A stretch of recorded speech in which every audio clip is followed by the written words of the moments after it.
So you in a hurry，有时候 you leave your handphone at home, then you forgotten to 带出来，then 你一定要用 cash 的嘛。With the advent of smartphones and apps, Singapore has undergone a digital revolution in recent times. Gone are the days of physical menus, 2FA tokens, and parking coupons. Now, folks are scanning QR codes, tapping on the iBanking and the Parking SG app. While the younger generation has welcomed the convenience, coincidentally, there has also been a rise in scams, particularly targeted at the older generation who might not be too privy to all the new gizmos and gadgets. This begs the question, have we implemented these new technologies a little too quickly? Yeah, in a way I would say so. In the last 2 months, I heard that not old people that get scammed is the young people. To a certain extent, it has been a little quick, but I think it is sort of a necessary evil. If we don't implement it, right, then we'll never ever find out how it goes. The law and all will never be as quick, right, to be able to protect us. We just have to be mindful of not leaving people behind. Yeah, definitely quite often that they approach me lah, but I don't really mind helping them on this kind of things. It's like, for example, like SingPass, they've been updating a lot. So for security measures, so sometimes they get kind of lost with all the passwords and all that stuff. My parents, even though they're in their age, they're very good at using Facebook or any other app. My mom is better at stalking. She got pictures that I never wanted her to find, and I don't know how she did it. I do struggle a little bit. As far as the practicality of it, I think I've been keeping up okay. She has been.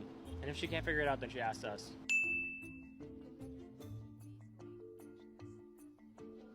Yeah, I'm only recently converted to Pay Now. I've always been cash and credit card. If you ask my husband, who is very anti using all these apps and all for payments, he would say that, is this actually legal? My opinion is that I think we should be accepting both. If it's like strictly cashless, I think I'll feel kind of bad for the elderly. Generally, elderly will only bring cash. I do understand where they're trying to come from. You know, every night they have to like count and make sure everything tallies up. It's a lot more harder with like physical cash. People of the lower income tier that don't have access to technology, they suffer from that. So sometimes I feel like safer when I can touch my money versus what I can see in my bank, because you never know.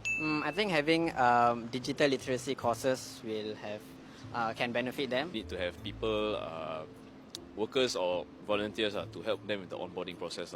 I think we did an amazing job when we were instilling SingPass. And what they did very well is that they really brought it out to mass media. And I think that's something that we can continue to do. If anything, it's like just making sure the feedback loop system from population to the government is very strong. Me, I think it's okay. It's so far, you know, if I know where to go for help. I think a lot of the tools and the apps themselves are very intuitive, because if you're going to need a manual to understand it, that is probably not going to be a great app, right? I think I'm still quite okay. Like I bring my EZ-Link card, credit card around, and like a little bit of cash. So I think like just some minor inconveniences for me. Close to 99%.